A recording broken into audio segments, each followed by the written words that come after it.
नमस्कार दोस्तों, ACC preparation के यूट्यूब चैनल आप सभी का स्वागत है। दोस्तों हम लोग सामाजिक विषय यानी कि एसएस सोशल स्टडीज़ के विषय में अध्ययन कर रहे थे, जिसमें मैंने आपको एनसीईआरटी बेस्ड पूरे सिलेबस को कवर करा दिया है। मैंने आपको कहा था कि जब हम लोग सिलेबस कवर कर लेंगे उसके पश्चात हम लोग प्रश्न पत्रों को देखेंगे और समझेंगे कि कैसे कैसे प्रश्न हमें एग्ज़ाम में देखने को मिलते हैं, ताकि हमारी जो समझ है थोड़ी मजबूत हो जाए। तो चलिए आज से हम लोग पेपर वाइज देखिए, जो भी हम आपको यहाँ पे टेस्ट कराएंगे या जो भी आपको क्वेश्चन पेपर सॉल्व कराएंगे वो सारे के सारे एग्ज़ाम में आए हुए प्रश्न हैं। हमारी वीडियोस जैसे लंबी होगी या छोटी होगी उस हिसाब से हम मैनेज करेंगे, यानी कि हो सकता हो कि पेपर को सॉल्व करने में 2 वीडियो लगे, 3 वीडियो लगे, तो हम हर एक वीडियो को अच्छे से देखेंगे और वीडियो भले से 2-3 हो जाए लेकिन हर एक क्वेश्चन पे अच्छे से डिस्कस करने के पश्चात ही आगे बढ़ेंगे, ठीक है। क्योंकि देखिए 60 प्रश्न होते हैं, अगर आपको कम से कम समय भी हम कराएंगे तो आपको 1.5 घंटे या 1-1 घंटे की वीडियो होगी जो थोड़ी लंबी हो जाएगी। इसलिए हम प्रयास करेंगे कि जितने भी प्रश्न कवर हों अच्छे से हों, ताकि वैसे प्रश्न या उससे रिलेटेड प्रश्न आपको एग्जाम बने तो आप अच्छे से कर सकें। चलिए ज़्यादा समय ना लेते हुए हम लोग क्वेश्चन की तरफ बढ़ते हैं। देखिए आज का जो प्रश्न पत्र हम सॉल्व करेंगे ये हमारा प्रश्न पत्र है 2021 का, ठीक है। 2021 का प्रश्न पत्र है, इसको हम सॉल्व करेंगे और इससे बनने वाले प्रश्नों को हम एक एक करके सबको देखेंगे और समझेंगे।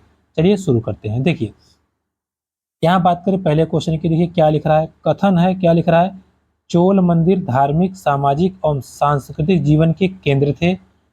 चोल कांस्य प्रतिमाएं देवी देवताओं की थी, कुछ प्रतिमाएं भक्तों की थी।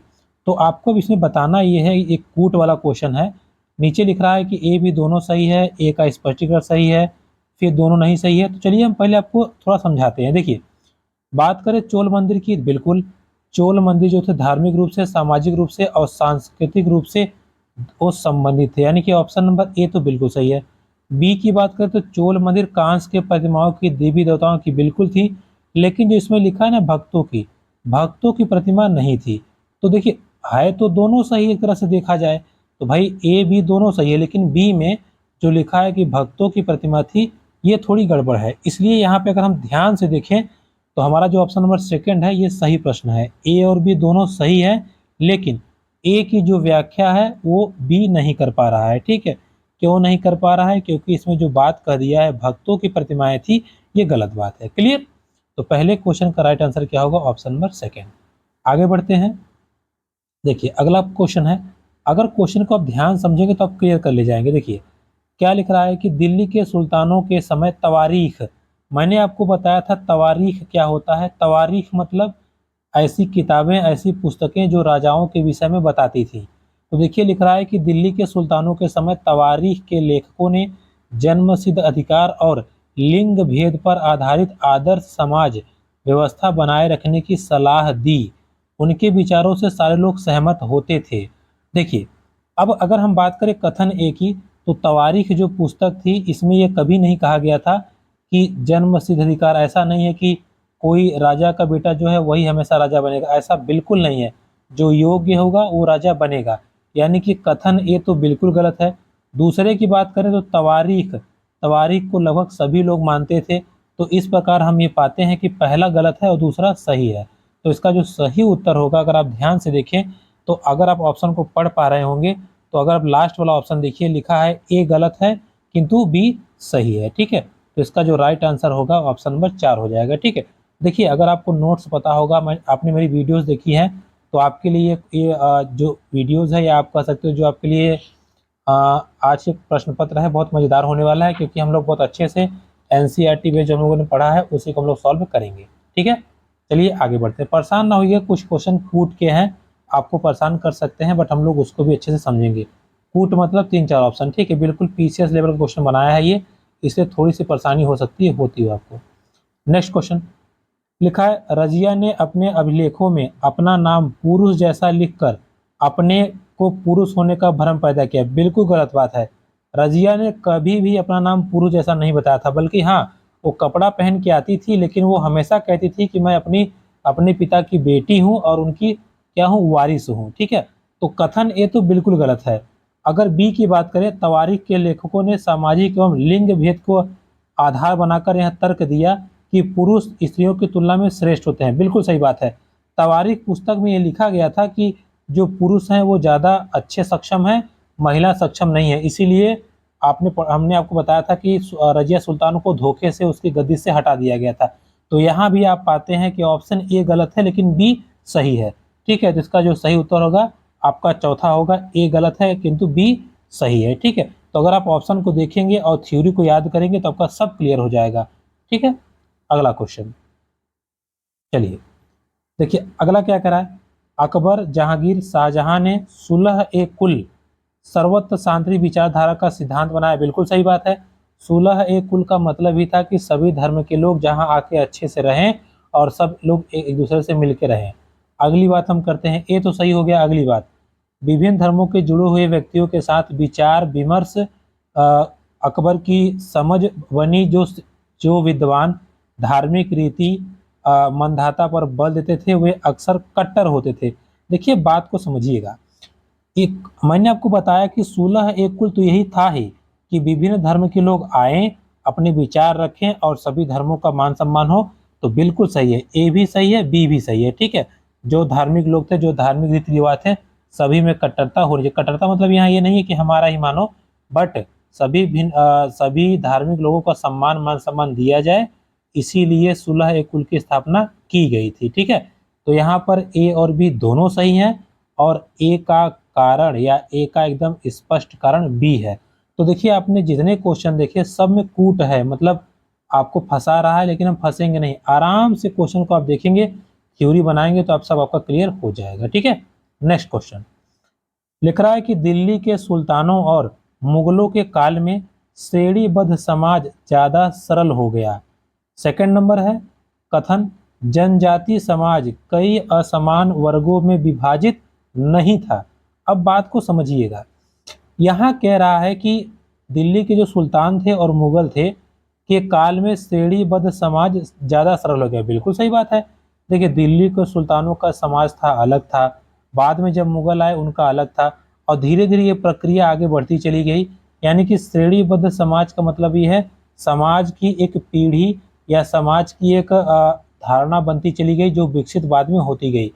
जो सेकंड ऑप्शन लिखा है जनजाति समाज कई असमान वर्गों में विभाजित नहीं था, बिल्कुल सही बात है। देखिए जो जनजाति समुदाय था, मानते हैं वो अलग अलग रहते थे, बट ज्यादातर वो एक जैसे ही रहते थे। जैसे एक समुदाय था वैसे ही दूसरा समुदाय था।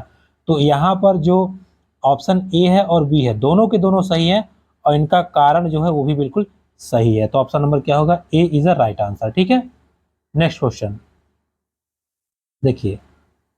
हाँ, अगला क्वेश्चन क्या लिखा है, बहादुर शाह जफर ने मुखियाओं और शासकों को चिट्ठी लिखकर अंग्रेजों से लड़ने के लिए भारतीय राज्यों का एक संघ बनाने का आह्वान किया। दूसरा है बहादुर शाह जफर ने 1857 के बगावत को अपना सहयोग, देखिए अपना समर्थन देने के फैसले ने स्थिति रातों रात पीड़ित बगावतियों के पक्ष में कर दिया। अब बात को आप समझिएगा, कह रहा है कि बहादुर शाह जफर जो थे वो सभी मुखिया को उन्होंने चिट्ठी लिखी कि अंग्रेजों के खिलाफ आप लड़ाई लड़िए। बिल्कुल सही बात है, ये 100% सही है। उन्होंने ही चिट्ठी लिखा था कि जो छोटे मोटे राजा हैं सब लोग एक हो जाएं और अंग्रेजों को मार के भगाएं। और उसके पहले जो मेरठ में सिपाही लोगों ने विद्रोह किया था, जो जेल तोड़ा था, मैंने आपको बताया था कि जेल तोड़ने के बाद अपने साथियों को बचाया, सब लोगों ने जाकर के बहादुर शाह जफर को अपना नेता चुना। तो इसमें ऑप्शन नंबर ए दोनों बिल्कुल सही है और ए और बी दोनों सही है। ए ने बी को सुनिश्चित किया, बिल्कुल सही बात है। जब वो मुखिया चुने गए बहादुर शाह जफर, तो उन्होंने ही चिट्ठी लिखी थी कि लोगों को कि आइए और समर्थन दीजिए।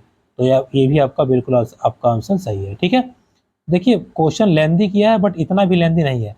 अब हम चलते हैं, अब थोड़ा सा कोर्ट से आज़ादी मिली, हम अपने अगले प्रश्न की तरफ देखते हैं। देखिए क्या बोल रहा है, औपनिवेशिक काल के दौरान महिलाएं जाति एवं सुधार के संदर्भ में निम्नलिखित में से कौन सा विकल्प गलत है।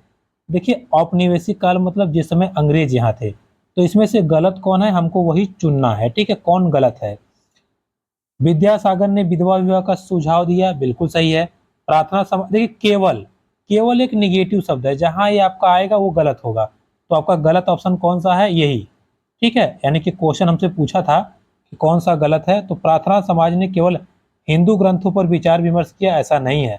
प्रार्थना समाज ने समाज में फैली कुरीतियों पर भी विचार किया, सभी प्रकार के ग्रंथों पर विचार किया, इसलिए हमारा सेकंड नंबर ऑप्शन जो है राइट आंसर हो जाएगा। ठीक है, अगला प्रश्न मैंने आपको बताया था तेलंगाना राज्य 2014 में तेलंगाना राज्य बना था किससे हटके? आंध्र प्रदेश से। ठीक है, आंध्र प्रदेश से हट करके हमारा तेलंगाना राज्य बना था, इस बात को आप ध्यान रखिएगा। तो इसका सही उत्तर क्या होगा?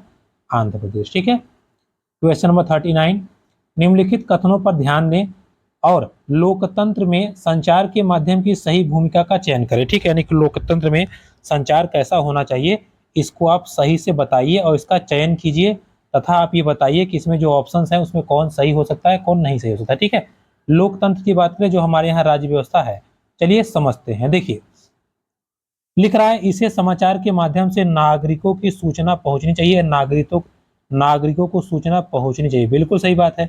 गवर्नमेंट क्या कर रही है क्या नहीं कर रही है इसकी सूचना नागरिकों को होनी चाहिए। ठीक है, तभी एक अच्छा लोकतंत्र माना जाएगा। इसे विज्ञापन की दृष्टिकोण से समाचार कार्यक्रमों के माध्यम से देनी चाहिए, ऐसा नहीं है। प्रचार थोड़ी करना है, पैसा थोड़ी कमाना है। सी, इसे हर दृष्टिकोण की चर्चा करनी चाहिए, बिल्कुल सही है। लोकतंत्र में चर्चा होनी चाहिए कि कौन सी गवर्नमेंट ने क्या काम किया था, क्या काम नहीं किया था, कहाँ कमियां हैं, कहाँ नहीं कमियां हैं, ताकि अगली गवर्नमेंट बनाने में सहायक हो। तो ऑप्शन नंबर ए और सी सही है आपका, केवल ए और सी ऑप्शन यहाँ पे सही हो जाएगा। ठीक है, बी वाला गलत है। अगले क्वेश्चन की बात करें, क्वेश्चन नंबर 40 लिख रहा है, निम्नलिखित में से कौन सा विज्ञापन रूढ़िवादी चित्रण जेंडर स्टीरियोटाइप का उदाहरण नहीं है? यानी कि इनमें से कौन सा ऐसा है जो लिंग भेदभाव को नहीं दिखाता है या नहीं बनाता है? देखिए लिपस्टिक के विज्ञापन में एक महिला का मेकअप करना, अब बात को आप समझिएगा, अगर क्या जरूरी है कि लिपस्टिक का विज्ञापन होगा तो एक महिला ही करेगी? जरूरी तो है नहीं। तो इसके इसलिए ये सही है, ये जेंडर को दिखाता है कि महिला करेगी, मतलब यहाँ पे लिंग भेदभाव है। हमें वो ढूंढना है जिसमें लिंग भेदभाव नहीं है, क्योंकि हमें नहीं वाला पूछा है। आगे गाड़ी के विज्ञापन में महिला, ये भी गलत बात है।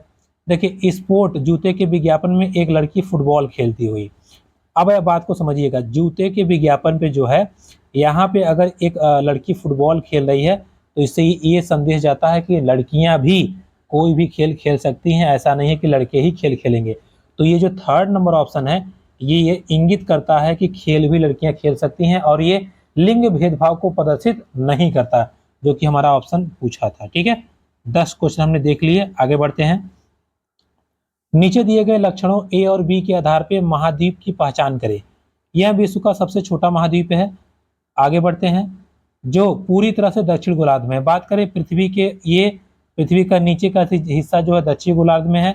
यहाँ पर एक महाद्वीप है जो विश्व का सबसे छोटा महाद्वीप है, तो आप वहीं से आंसर पकड़ सकते थे। मैंने आपको 7 महाद्वीप बताए थे, सातों महाद्वीप में जो सबसे छोटा महाद्वीप था वो ऑस्ट्रेलिया महाद्वीप था। तो इसका सही उत्तर क्या होगा? ऑस्ट्रेलिया महाद्वीप। ठीक है, नेक्स्ट क्वेश्चन हम आगे बढ़ते हैं 42। सौर मंडल में हम जैसे जैसे दूर जाते हैं सूर्य से दूर, मैंने आपको जैसे मान लीजिए सौर मंडल है, यहाँ पे अगर सूर्य हैं, इनसे जैसे जैसे हम दूर जाएंगे तो जो ग्रह होंगे सूर्य का चक्कर लगाने में अधिक समय लगाते हैं। मैंने आपको बताया था बुध ग्रह जो सबसे पास में होता है वो 88 दिन लगाता है, हमारी पृथ्वी तीसरे नंबर पे है 365 दिन लगाती है। वही अगर बात करें जो लास्ट में सबसे वरुण ग्रह है वो तो 164-65 साल लगा देता है। यानी कि कहने का मतलब ये है जैसे जैसे हम सूर्य से दूर जाएंगे वैसे वैसे सूर्य का चक्कर या सूर्य का परिक्रमण काल बढ़ता जाता है। तो यहाँ पे जो ऑप्शन नंबर थर्ड है, ग्रहों द्वारा सूर्य का चारों ओर या सूर्य का परिक्रमण काल की अवधि बढ़ती जाती है। ठीक है, जैसे जैसे डिस्टेंस बढ़ेगा वैसे वैसे उनकी टाइम पीरियड भी बढ़ जाएगी, इस बात को आप ध्यान रखे रहिएगा। ठीक है, मैंने आपको सब बता रखा है, तो अब आपको समझ में आ रहा होगा कि वो नोट्स कितने कारगर है या नोट्स आपके लिए कितने काम की चीज़ है। ठीक है, नेक्स्ट क्वेश्चन हम पढ़ते हैं। कल्पना करें यदि पृथ्वी अपने कक्षी तल से न झुकी हो तो।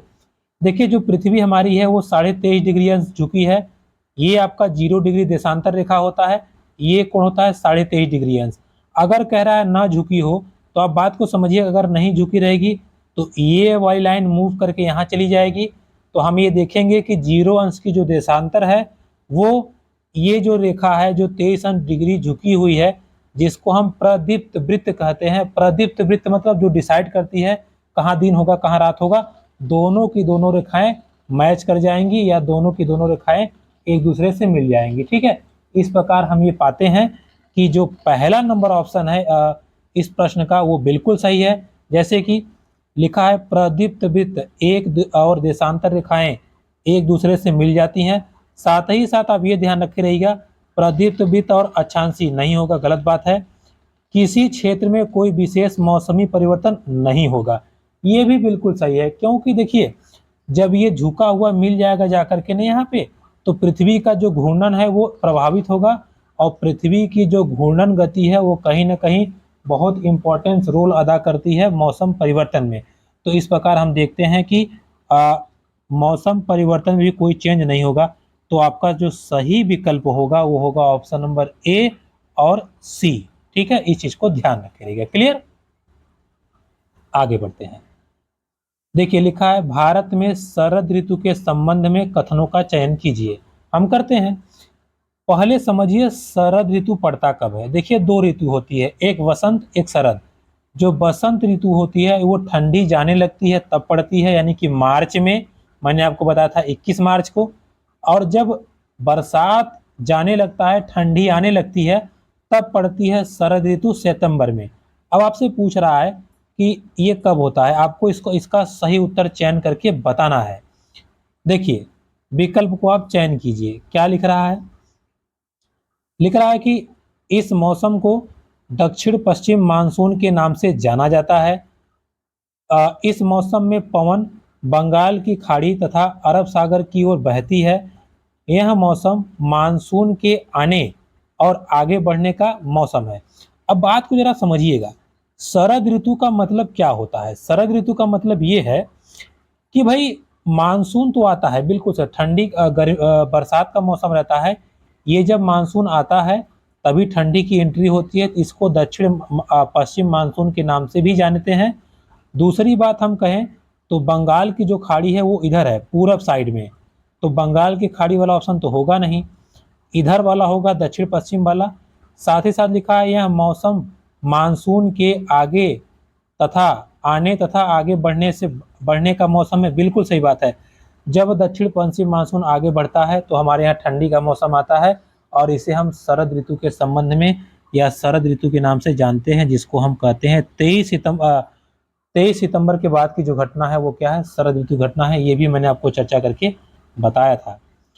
15वें क्वेश्चन की बात करें तो सुंदरवन डेल्टा, ये तो हमने बिल्कुल लास्ट में देखा था।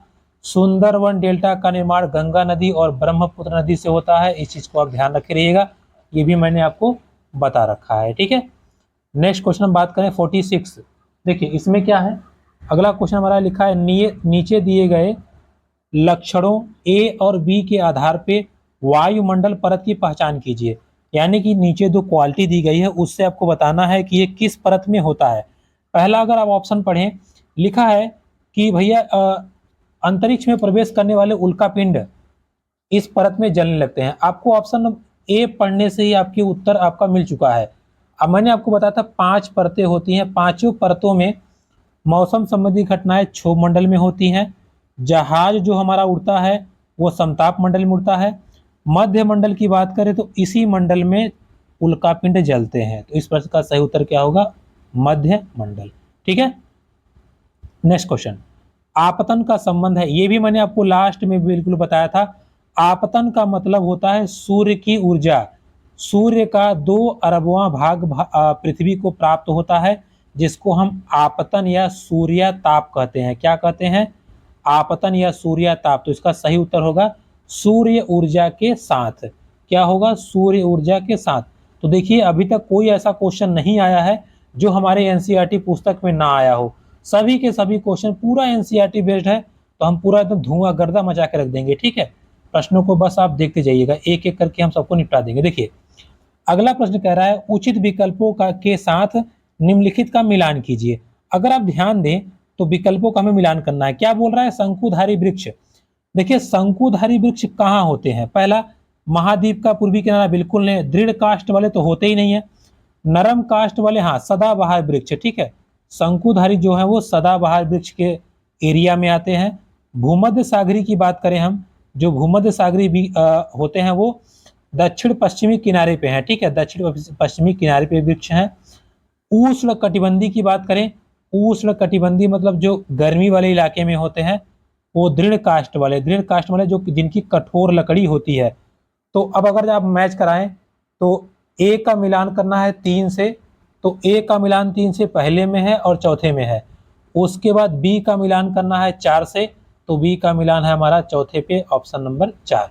ठीक है, तो इसका सही उत्तर क्या हो जाएगा, ऑप्शन नंबर 4।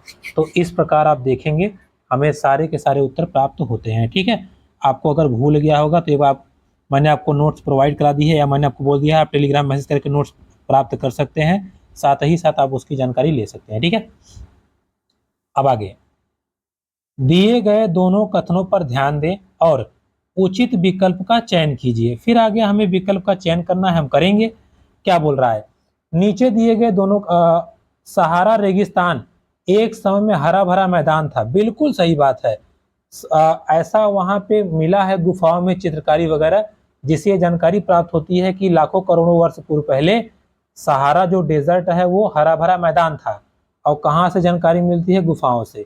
तो यहाँ पे दोनों के दोनों ऑप्शन सही है, ऑप्शन नंबर ए जो होगा बिल्कुल सही उत्तर हो जाएगा। ठीक है, अभी मैंने आपको रिसेंटली ये पढ़ाया था। अगला प्रश्न पढ़ते हैं 50 नंबर। डॉल्फिन के बारे में कथन दिया गया है ए बी सी, उस पर विचार कीजिए और आपका सही विकल्प क्या है जरा उसको हमें समझाइए। देखिए क्या लिखा है, डॉल्फिन गंगा और ब्रह्मपुत्र नदी के अलवण जल में पाई जाती है। देखिए अलवण जल का मतलब होता है जिसमें नमक ना हो, बिल्कुल सही बात है भैया, जहाँ पे अलवण जल होगा वहां पे गंगा डॉल्फिन पाई जाती है। गंगा डॉल्फिन अभ्यारण्य बिहार राज्य में है, बिल्कुल सही बात है, बिहार राज्य में डॉल्फिन अभ्यारण्य बनाया गया है। तो यह नया क्वेश्चन है, इसको भी आप पॉइंट आउट कर सकते हैं। अगला लिखा है डॉल्फिन की उपस्थिति से जल की शुद्धता का पता चलता है, बिल्कुल सही बात है। मैंने आपको बताया था कि गंगा डॉल्फिन जो है इसको बचाने के लिए, गंगा को स्वच्छ रखने के लिए नमामि गंगे योजना शुरू की गई है। और अगर गंगा के पानी में डॉल्फिन नहीं है तो इसका मतलब समझ जाइए उस एरिया का या वहाँ का जो क्षेत्र है वो दूषित हो चुका है। तो गंगा डॉल्फिन क्या करती है, एक तरह से वो पानी की शुद्धता के विषय में भी बताती है। ठीक है, इस चीज को आप ध्यान रखिएगा। चलिए नेक्स्ट क्वेश्चन, अगला प्रश्न देखिए लिख रहा है बायोगैस अनिवार्य रूप से किसका मिश्रण है। बायोगैस की बात करें, देखिए बायोगैस में मीथेन तो 100% होता है, लेकिन बात कहा है बायो की, बायो मतलब कार्बन, तो बायोगैस में मीथेन के साथ साथ कार्बन डाइऑक्साइड भी मिश्रित रहता है। तो बायोगैस में कौन रहता है, कार्बन डाइऑक्साइड और मीथेन। संसाधन के बारे में ए और बी पर विचार करिए और सही उत्तर का आप चयन कीजिए। चलिए हम विचार करते हैं। संसाधन मतलब जिससे हमारी आवश्यकता की चीजें आसान होती है, अभी मैंने आपको सेकंड लास्ट वीडियो में बताया था। सभी संसाधनों का आर्थिक मूल्य होता है। भाई सीधी सीधी बात है, कोई संसाधन हो अगर उसका आर्थिक मूल्य है तो हमें पहले जानना पड़ेगा कि वाकई में आर्थिक मूल्य है या नहीं है। देखिए जैसे सनलाइट, सनलाइट हमें फ्री मिलता है, उसका कौन सा मूल्य है, कौन पैसा लगता है, पैसा लगता होता तो सब कहते हमें गर्मी में नहीं चाहिए ठंडी में चाहिए। तो इसका ये ऑप्शन थोड़ा सा गड़बड़ लग रहा है। सेकंड नंबर, समय और प्रौद्योगिकी दो महत्वपूर्ण कारक है जो पदार्थों को संसाधन में परिवर्तित करते हैं, बिल्कुल सही बात है। अगर हमें जरूरत पड़ेगी तो हम जंगलों को काट करके खेती करने लायक जमीन बना देंगे, और अगर वही जब समय पलट जाएगा, पर्यावरण दूषित होगा, तो हमें फिर जंगलों को आबाद करना होगा, नहीं तो हम नष्ट हो जाएंगे।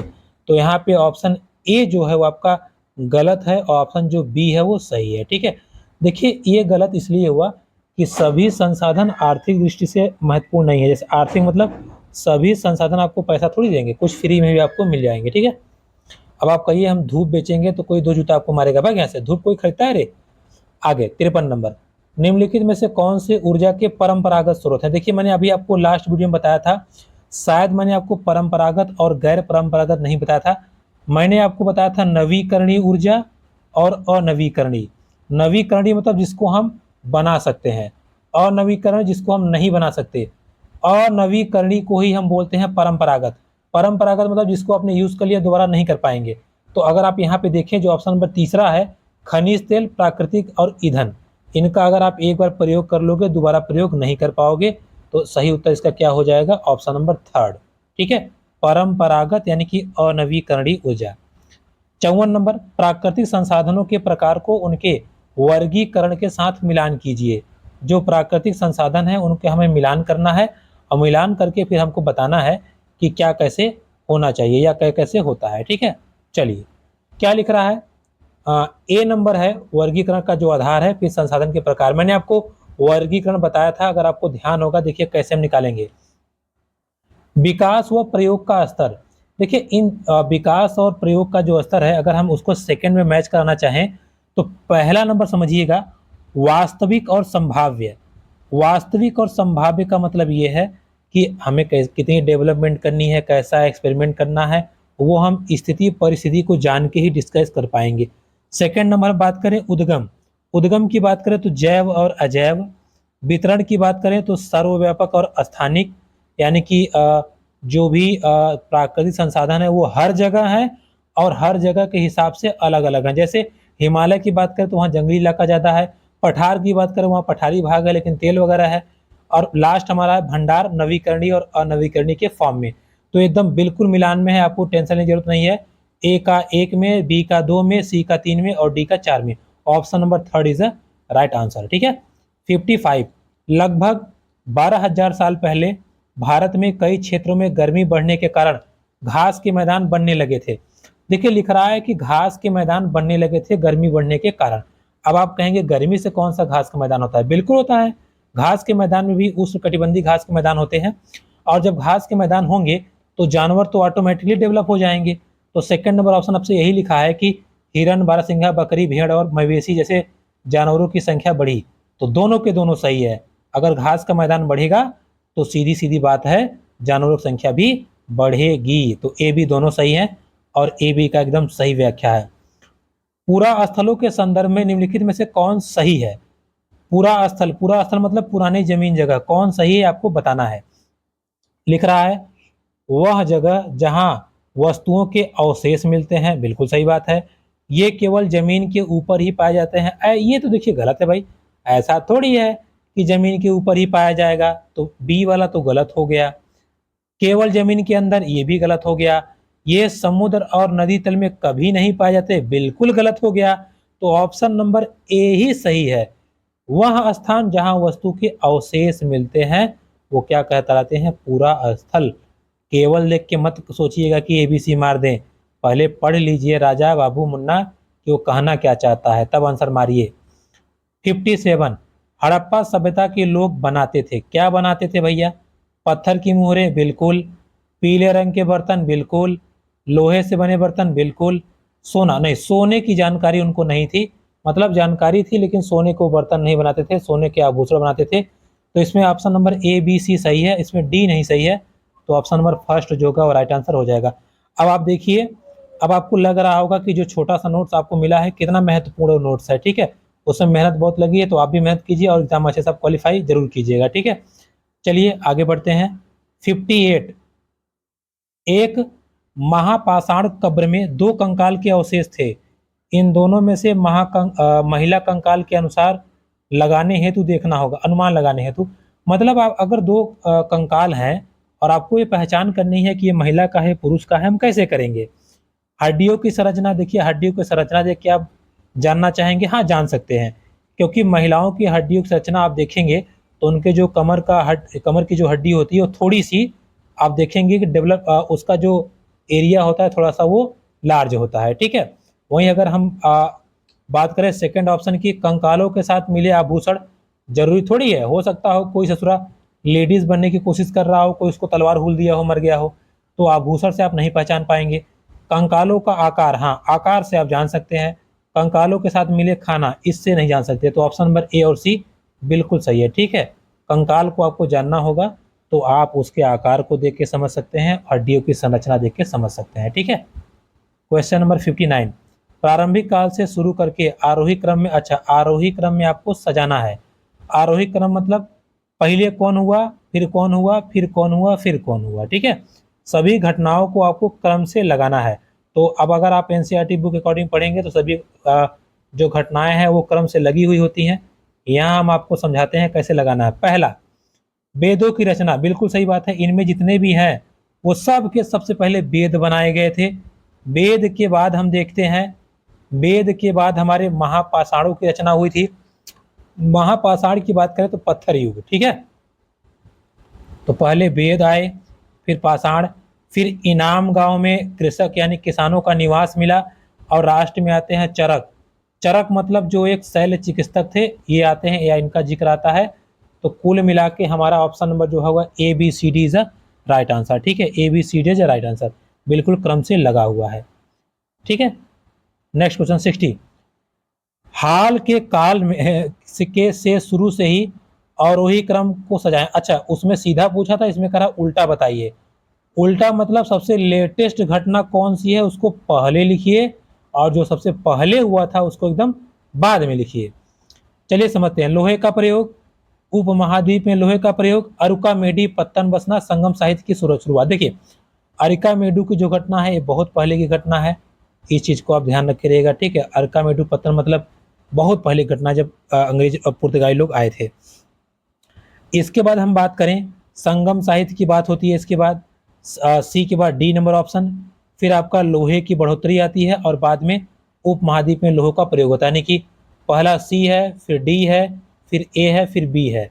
तो सी डी ए बी यानी कि option number first is the right answer, ठीक है। क्रम से लगाना है, इसलिए आपको क्रम से लगाना पड़ेगा। हम बात करें क्वेश्चन नंबर 61 की, इसको थोड़ा हम समझते हैं। देखिए, वीडियो हमारी लगभग लगभग लंबी होती जा रही है, लगभग आधे घंटे की हो गई, लेकिन हम प्रयास करेंगे कि वो जल्दी जल्दी पूरा कर लें। देखिए, आपको थोड़ा कम समझा रहे हैं, फिर भी प्रयास करें समझा दें, क्योंकि टाइम कम है। आपको ज़्यादा क्वेश्चन हमें एक्सप्लेन करना है, ज़्यादा क्वेश्चन हमें बताना है, इसलिए हम आपसे बार बार रिक्वेस्ट कर रहे हैं कि जो मेरी वीडियोज़ हैं आधे आधे घंटे की 30 वीडियो अगर आप देखेंगे तो 15 घंटा, अगर आप एक दिन में 4-5 वीडियो देखते हो तो 5-6 दिन पूरी वीडियो देख लोगे। मैंने आपको नोट्स प्रोवाइड कर दिया है, आप दोहरा लोगे, फिर ये क्वेश्चन सारे के सारे आपको हवा हो जाएंगे और आराम से अच्छे मार्क्स आप गेन कर लोगे। चलिए बढ़ते हैं अगले प्रश्न तरफ। अध्याय के अंत में दिए गए प्रश्नों के बारे में, अध्याय के अंत में दिए गए प्रश्नों के बारे में निम्न में से कौन सा कथन सही है। देखिए, अंत में कुछ प्रश्न दिया गया है, उसके बारे में कौन सा कथन सही है हमको ये समझना है। ये विद्यार्थियों को अवधारणाओं और अपने शब्दों में बताने और मुद्दों पर वाद विवाद के लिए प्रेरित करता है। भैया, अंत में जो प्रश्न दिया है बिल्कुल करता है, क्यों नहीं करेगा। बच्चे सीखें समझें, बिल्कुल सही बात है। प्रोजेक्ट कार्य की तुलना में विभेद करना नहीं, ये सब गलत बात है, ऐसा कुछ नहीं होता, ठीक है। तो ऑप्शन नंबर ए सही है। एंड अभी का अवधारणाओं की समझ बिल्कुल सही है, ए और सी बिल्कुल सही है, ठीक है। इस प्रश्न का ऑप्शन नंबर ए और सी। 62 नंबर, सामाजिक और राजनीतिक जीवन की पुस्तकों में सामाजिक और राजनीतिक मुद्दों की परिभाषाएं और विवरण दिया गया है। फिर आप बात करें, संस्थाओं और प्रक्रियाओं के ऐसे चित्रित किया गया है जैसे वो उसी तरह से कार्यान्वित हैं जैसा कि संविधान में उनकी कल्पना की गई है। लोगों व क्षेत्रों से जुड़े विभिन्न ठोस उदाहरणों को प्रस्तुत किया गया है। तो देखिए, यहाँ पे तीनों के तीनों ऑप्शन आपके सही हो जाएंगे, यानी कि विवरण भी दिया गया है, आपका एग्जाम्पल भी दिया गया है, और उदाहरण भी प्रस्तुत किया गया है, ताकि समझ हमारी बने। Doctor V R Ambedkar Koregaon जाते हुए अनुभव का वर्णन करते हुए शिक्षक पूछते हैं कि क्या आपको लगता है स्टेशन पर लोगों ने डॉक्टर अम्बेडकर और उनके भाइयों के प्रति भेदभाव किया। तो मैंने आपको बता, देखिए अब यहाँ पे कहानी तो लिखा नहीं है, लेकिन अगर आपने मेरा वीडियो देखा तो मैंने आपको कहानी में बताया था कि जब वी आर अम्बेडकर साहब जब जा रहे थे तो कैसे स्टेशन मास्टर और लोगों ने उनको दुगना तिगुना पैसा देने पर भी किराए पर अपनी गाड़ी में नहीं बिठाया, क्योंकि वो दलित वर्ग से थे। तो अगर ये कहानी आपको शिक्षक बता रहे हैं और कह रहे हैं बेटा जरा बताओ, तो आप क्या सोचेंगे। तो आप अपने आप को उस परिस्थिति में लेके जाएंगे कि अगर मेरे साथ ऐसा हो तो हम क्या कर सकते हैं। तो इसका सही उत्तर होगा परिस्थिति का अनुमान लगाना, ठीक है। अनुमान लगा के आप बता सकते हो। 64 नंबर, बाजार विषय का परिचय देते हुए निम्नलिखित में से कौन सी शिक्षण शास्त्री विधि सर्वोत्तम हो सकती है। यानी कि आप बाजार का परिचय देना चाहते हैं तो इनमें से सबसे अच्छी विधि क्या हो सकती है। विभिन्न प्रकार के चित्र दिखाना, मानचित्र में स्कूल के आसपास बाजारों को इंगित करना, पाठ्य पुस्तक का पठन और चर्चा करना, एक दुकानदार को कक्षा में साक्षात्कार के लिए बुलाना। देखिए, चूंकि इसने कहा है कि विषय का आपको परिचय देना है और शिक्षण शास्त्रीय विधि से, तो जिसका जो सबसे बेस्ट ऑप्शन है ये है। मानचित्र के अनुसार आपको जैसे नक्शे में दिखाना है बच्चों को, देखो दुकान ऐसे होती है, यहाँ चीज़ें ऐसी लगती हैं, दुकानदार ऐसे काम करता है। तो इसकी जो सबसे सही परिभाषा होगी वो आपका 64 का ऑप्शन नंबर सेकंड होगा, जिसको हम अच्छे से समझ सकते हैं, ठीक है। अगला क्वेश्चन है 65। क्या लिखा है, यही है उस ईश्वर की महिमा, इसीलिए दूषण है भीतर भीतर, दूषित है काया भीतर से, इसके कोई भ्रम न रखना, इसमें कोई भ्रम न रखना, महारी चोखा कहा यह कहना। यानी कि इस लाइन को जरा आप ध्यान से समझे, लिख रहा है दूषण है भीतर, दूषण मतलब हमारे जो पाप हैं, जो विचारमय विचार हैं, वो हमारे अंदर से ही आते हैं। लिखा है कि एक शिक्षक के तौर पे आप इस कविता का विश्लेषण और अपने अधिगमकर्ताओं से चर्चा कैसे करेंगे। मानवीय मूल्य की शुद्धता हमारे विचार और विश्वास से निर्धारित होती है। मानवीय शुद्धता ईश्वर की कृपा से पाया जा सकता है। मानवीय शुद्धता जन्म से निर्धारित होती है। मानवीय शुद्धता हमें जो काम करते हैं निर्धारित करते हैं। देखिए, मानवीय शुद्धता का मतलब ये है कि आपके विचार कैसे हैं, आपका कैरेक्टर कैसा है, आपका सात्विक नेचर कैसा है। तो इसका जो सही आंसर है, हालांकि कुछ लोगों ने इसको बताया 3rd नंबर, लेकिन मेरे हिसाब से इसका सही उत्तर क्या होगा, 1st नंबर। ठीक है, इस चीज को आप ध्यान रखिएगा। 66 सामाजिक विज्ञान की पाठ्य पुस्तक उच्च प्राथमिक स्तर पर केंद्रित करता है। यानी कि एसएस की जो पुस्तक है उसमें आपको क्या बताया गया है, या उस पुस्तक के अनुसार आपको क्या पढ़ने को मिलता है, क्या देखने को मिलता है, वो हम समझते हैं। देखिए, पहला लिखा है पृथ्वी के जीवन के बारे में हमें जानना है, बिल्कुल सही बात है। क्षेत्र के बारे में जानना है, ये भी मैंने आपको बताया था, हमने पढ़ा भी है। अगला ऑप्शन आपका है सी नंबर, कि भारत के अतीत और सामयिक विकास का अध्ययन करना, बिल्कुल सही बात है। तो option number A B C तीनों के तीनों राइट आंसर हो जाते हैं। 67 ग्लोब और प्रकाश स्रोत का इस्तेमाल करके एक शिक्षक निम्न में से कौन सी अवधारणा को दर्शा सकता है।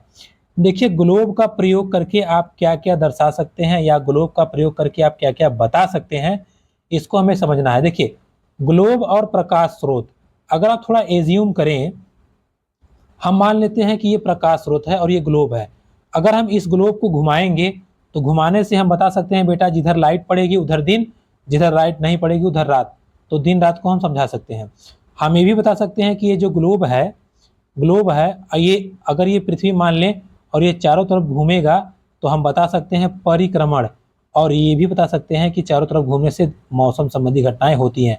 लेकिन ग्लोब और एक प्रकाश स्रोत से आप ये कभी नहीं बता पाएंगे कि कहाँ पानी बरसेगा कहाँ नहीं बरसेगा। तो option number A B C is the right answer, option number 3rd। ठीक है, एक शिक्षक के तौर पे आप इतिहास के लोहा बनाने वाले फैक्ट्री मालिक विषय पर चर्चा करते समय भूगोल की पाठ्यपुस्तक के किस अध्याय के साथ अंतर संबंध स्थापित कर सकते हैं। यानी कि भूगोल की पाठ्यपुस्तक के अनुसार आप किस पे अध्याय स्थापित कर सकते हैं।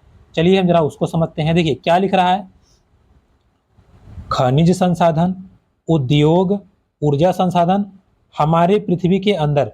देखिए ध्यान समझिएगा, आप भूगोल पढ़ा रहे हैं, भूगोल पढ़ाते समय आपके कौन कौन से टर्म ऐसे हैं जो इस टॉपिक में आएंगे। देखिए, खनिज संसाधन बिल्कुल आएगा भूगोल में, उद्योग केंद्र भी आएगा, अभी हम लोगों ने पढ़ा भी था, ऊर्जा संसाधन भी आएगा, और पृथ्वी के अंदर क्या कैसे है ये नहीं आएगा। ठीक है, क्योंकि खनिज की बात हम कर चुके हैं, खनिज जो है हमारा वो पृथ्वी के अंदर की घटना की बात है। तो option number A B C is right answer, इसको आप ध्यान रखिएगा। एक शहर के स्कूल में भूगोल की कक्षा में वनों के प्रकार का परिचय देने के लिए सर्वोत्तम विधि होगी। देखिए, ऐसे क्वेश्चन जब भी आपसे पूछे कि आपको वन बताना है, आपको स्कूल के बारे में बताना है, आपको गंदगी के बारे में बताना है, आप कुछ मत कीजिए, आप वो ऑप्शन ढूंढिए जहाँ पर लिखाया गया हो कि अवसर देना या बच्चों को साक्षात ले जाके भ्रमण कराना। तो इसमें जो सही आंसर आप पाएंगे वो है पहला आपका 3rd नंबर ऑप्शन, विद्यालय के समीप अगर कोई जंगल है तो बच्चों को वहाँ लेके जाएं और दिखाएं। ठीक है, भूकंप चर्चा के दौरान व्यवहारिक कौशल अधिगमकर्ता में निम्नलिखित में से विकास करने हेतु शिक्षक को बल देना चाहिए। यानी कि अगर भूकंप आया है तो आप किस पे बल देंगे ताकि बच्चे अच्छे से समझें। हालिया भूकंपीय घटना पर चर्चा करना, ये हो सकता है। भूकंप से जुड़ी गतिविधि नहीं, भूकंप के दौरान बरती जाने वाली सावधानियां। देखिए ये सही है, ठीक है, कि भूकंप के दौरान व्यवहार की बात कहा है ना, तो हम अपने व्यवहार में क्या परिवर्तन ला सकते हैं या व्यवहार हम कैसा करें जब भूकंप आता है। तो आपका 4th नंबर जो ऑप्शन है बिल्कुल सही होगा।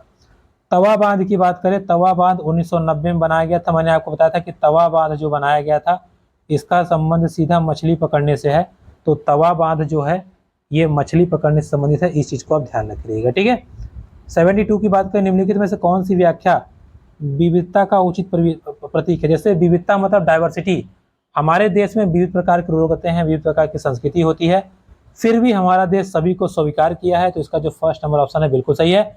यह लोगों की विशिष्टता को स्वीकार करता है, यानी कि कौन से लोग किस धर्म के हैं, कैसे हैं, क्या पालन करते हैं, इसे कोई लेना नहीं है, सब लोग अपने हैं, इस बात को मानता है डाइवर्सिटी। बाकी सभी के सभी गलत है। असमानता को स्वीकार करता है, गलत है।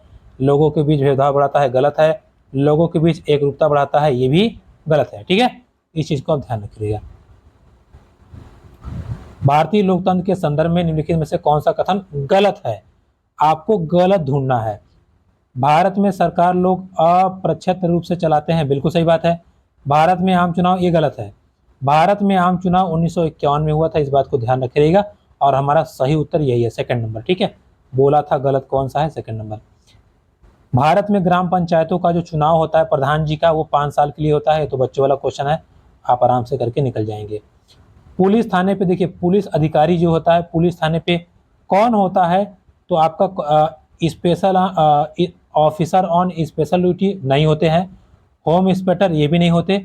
हाँ, स्टेशन हाउस ऑफिसर, नाम से आपको अजीब लग रहा होगा, लेकिन जरा ध्यान दें, स्टेशन का आप यस उठाइए, हाउस का एच उठाइए, और ऑफिसर का एसएचओ, एसएचओ ही प्रभारी होता है थाना का। ठीक है, बगैर उसके कोई काम नहीं होगा। हिंदू उत्तराधिकार 2005 नियम में मैंने आपको बताया था कि ये एक नियम लाया गया है, जिसके तहत ये बताया गया है कि पिता की संपत्ति पर बेटियों का भी बराबर अधिकार है।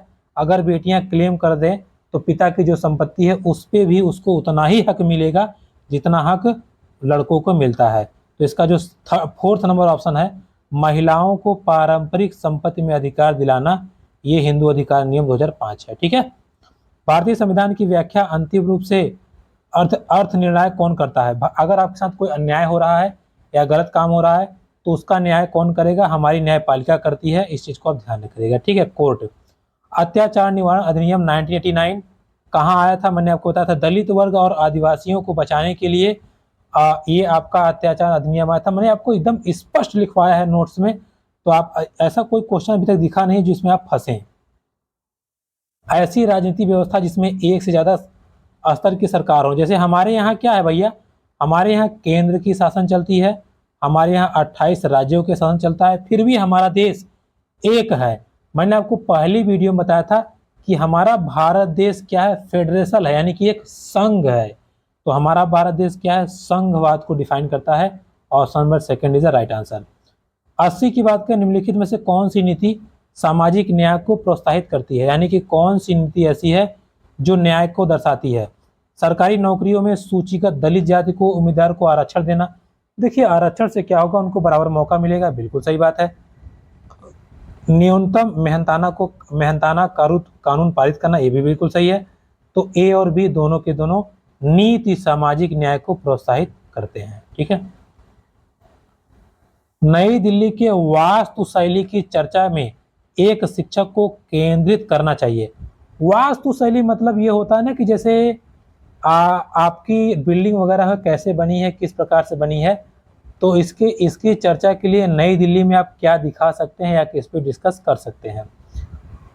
उसकी शैली पुरानी दिल्ली की शैली से कैसे श्रेष्ठ है, ये आप बताएं। या यह कैसे यह ब्रिटिश महत्ता विस्मय भाव पैदा करती है। कैसे पर्यटक इमारतों को देखते हैं, इमारतों को दूर से कैसे देखना चाहिए। अब इस बात को हम कैसे समझेंगे, जरा समझिएगा। इसमें जो सेकंड नंबर ऑप्शन है लिख रहा है कि नई दिल्ली की वास्तुशैली की चर्चा में एक शिक्षक को केंद्रित करना चाहिए। किसमें? यह कैसे ब्रिटिश सत्ता और विस्मय का भाव पैदा करता है, यानी कि ब्रिटिश सत्ता जब थी हमारे यहाँ तो किस हिसाब से उन्होंने डेवलपमेंट किया है संसद वगैरह का, इसको हमें जानना चाहिए। अगला क्वेश्चन है, इतिहास शिक्षण का उद्देश्य केंद्रित होना चाहिए। तो इसका ऑप्शन जो आप देख पा रहे होंगे, पहला जो है उन मुद्दों की पहचान करना जो वर्तमान समय में प्रासंगिक है। देखिए, जो मुद्दे पहले थे और जो मुद्दे अब हैं और वो फैक्चुअल हैं, जो सही हैं, तो इतिहास का यही काम होता है कि उन मुद्दों की हम पहचान करें और उन मुद्दों को लेके चलें। ठीक है, क्वेश्चन नंबर 83, समसामयिक मुद्दों को सामाजिक विज्ञान की कक्षा में लाने के लिए क्या करना चाहिए या उसका उद्देश्य क्या होना चाहिए। समसामयिक की मतलब करंट वाली चीजें। देखिए लिखा है देश से जुड़े मुद्दों के प्रति बढ़ावा देना, विश्लेषण, देखिए बढ़ावा देना, आगे देखिए लिखा है विश्लेषण, कहा गया विश्लेषण और आलोचनात्मक मूल्यांकन करने का कौशल विकसित करना, सनसनीखेज खबर नहीं, विद्यालय के परिसर में अधिगम और विद्यालय की बाहर की दुनिया को जोड़ने में अधिगमकर्ता की मदद करना। यानी कि अगर आप शिक्षक हैं तो जो भी आप चीजें पढ़ाइए या जो भी चीजें बताइए वो विद्यालय के भीतर तथा उसका संबंध बाहरी विज्ञान से या बाहरी सामाजिक संगठन से कैसे है, इस बात पे निर्भर करना चाहिए। यह है सामाजिक मुद्दों का उद्देश्य। तो अगर आप इसमें देखेंगे ऑप्शन नंबर डी जो है बिल्कुल सही है, बढ़ावा देना चाहिए, ए बिल्कुल सही है, बी भी सही है, लेकिन जो सनसनीखेज है ये गलत है। तो ए बी डी है जो इसका राइट आंसर हो जाएगा।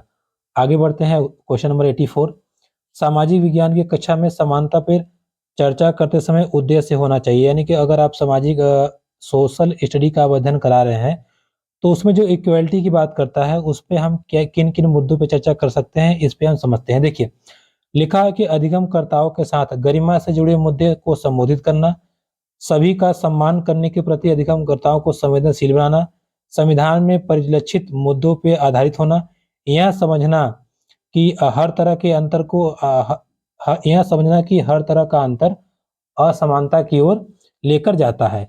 अब देखिए जरा क्वेश्चन को आप ध्यान से देखें तो क्वेश्चन क्या कहना चाहता है। कह रहा है कि सामाजिक विज्ञान की कक्षा में समानता पे आपको चर्चा करनी है। समानता मतलब कि इक्वलिटी, यानी कि किसी भी समाज के लोग हैं, कैसे भी लोग हैं, वो किस प्रकार से इक्वल रहें या किस प्रकार से वो सबके साथ मिलजुल के रहें। तो इसमें जरा आप लास्ट ऑप्शन देखिए, लिख रहा है कि यह समझना कि हर तरह का अंतर असमानता की ओर ले जाता है। तो ये तो बिल्कुल नहीं है। आप समझेंगे कि कहाँ हमें डिवाइड करना है, ये बिल्कुल नहीं होगा। तो इसका जो सही आंसर होगा आपका ए सही होगा, बी सही होगा, सी सही होगा, लेकिन डी नहीं सही होगा। तो इसमें ऑप्शन नंबर थर्ड जो है आपका बिल्कुल सही उत्तर हो जाएगा। ठीक है।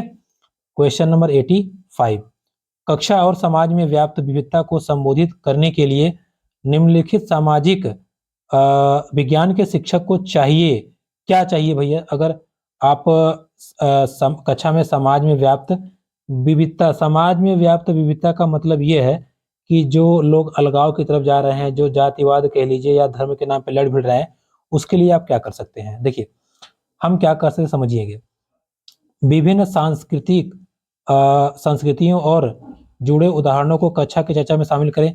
केवल उन्हीं उदाहरणों को लेना जो अधिकांश बहुमत के लिए प्रासंगिक हो। अपने व्यक्तिगत अनुभवों को कक्षा में साझा करने के लिए विद्यार्थियों को प्रेरित करना। चूंकि आप एक शिक्षक हैं, आप ये चाहते हैं कि ये जो सामाजिक मुद्दे हैं ये कैसे डेवलप हों या कैसे इनको हम बढ़ावा दें। तो इसमें आप अगर देखें सेकंड नंबर जो ऑप्शन है उसमें केवल बोला है। मैंने आपको कहा था जहां केवल आएगा वो नेगेटिव की बात करेगा, और दोनों में केवल की बात नहीं कहा है और दोनों पॉजिटिव बातें हैं। तो ऑप्शन नंबर ए और सी बिल्कुल सही हो जाएंगे, इसको आप ध्यान रखिएगा। आगे बढ़ते हैं 86 नंबर, सामाजिक विज्ञान में आकलन को बल देना चाहिए। किस पे बल देना चाहिए। ठीक है, सामाजिक विज्ञान में किस पे बल देना चाहिए। अधिगमकर्ता को सूचना याद करने में बिल्कुल नहीं, रटंत विद्या पे तो बिल्कुल देना ही नहीं है। अपने अधिगम को विभिन्न दैनिक जीवन परिस्थितियों से जोड़ते हुए, हाँ देखिए जब भी आ जाए आपको दैनिक जीवन से जोड़ना या आ जाए दैनिक जीवन से संबंध करना या अवसर देना, तो ये सब एकदम राइट आंसर होंगे। तो आपका सेकंड नंबर ऑप्शन बिल्कुल सही हो जाएगा। आप इसको लॉजिक से अनुसार समझ भी सकते हैं। द्वितीय स्रोत का उदाहरण, देखिए द्वितीय स्रोत मतलब ये होता है ना कि कॉर्बन कॉपी। जैसे भारतीय जो संविधान है ये पहला स्रोत है। अरविंद्रनाथ टैगोर की पेंटिंग मतलब उन्होंने ही बनाया है, तो ये प्राथमिक हुआ। फिर आगे लिखा है जेम्स मिल द्वारा लिखित ये पुस्तक भी उस व्यक्ति ने खुद लिखी है, यानी कि ये फर्स्ट कॉपी है। लेकिन द्वितीय स्रोत की बात करें, देखिए लिखा है C.A. बेली द्वारा लिखित illustrated history modern in India. ठीक है, यानी कि इन्होंने जो लिखा था वो हिस्ट्री मॉडर्न इंडिया का जो लिखा था कहीं से उन्होंने कॉपी किया होगा तब लिखा होगा, इसलिए इसका जो सही आंसर है वो थर्ड नंबर है। प्रश्न की को समझिएगा, प्रश्न कहना चाहता है कि सेकंड कार्बन कॉपी क्या है। सेकंड कार्बन कॉपी मतलब कौन सा ऑप्शन इसमें ऐसा है जिसमें बाद में काम हुआ है। तो बाकी जो ऑप्शन थे उसमें द्वारा द्वारा था, मतलब खुद व्यक्तियों ने लिखा था, और इसमें जो था अलग था। औपनिवेशिक भारत में स्त्री शिक्षा पर चर्चा करने के लिए विद्यार्थी निम्न आत्मकथाओं में से किसको संदर्भित कर सकते हैं। स्त्री शिक्षा की बात करें तो मैंने आपको बताया था 3-4 औरतें थी जिन्होंने चर्चा किया था, जिसमें रुकैया सिखावत जो है बेगम, इन्होंने महिलाओं के लिए मदरसे स्कूल बनवाए थे और इन्होंने महिलाओं की शिक्षा के लिए बहुत अच्छा काम किया था। तो इसका जो फर्स्ट नंबर ऑप्शन है वो बिल्कुल राइट आंसर है। ठीक है, इस बात को ध्यान रखिएगा। क्लियर। ताराबाई सिंधे इन्होंने ये पुस्तक लिखी थी, लेकिन आप इसमें शिक्षा की बात उन्होंने नहीं कही थी। तो जो इसका राइट आंसर होगा वो कौन सा होगा, आपका 88 का सेकंड नंबर। ठीक है, सॉरी फर्स्ट नंबर।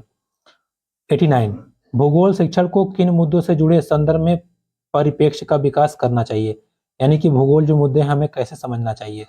भूगोल के मुद्दे क्या हो सकते हैं, देखिए संसाधन और संरक्षण, बिल्कुल ये भूगोल के मुद्दे हैं। और विकास और विस्थापन, ये भी भूगोल का मुद्दा है। विविधता में एकता से जुड़ी चुनौतियां, ये भी है।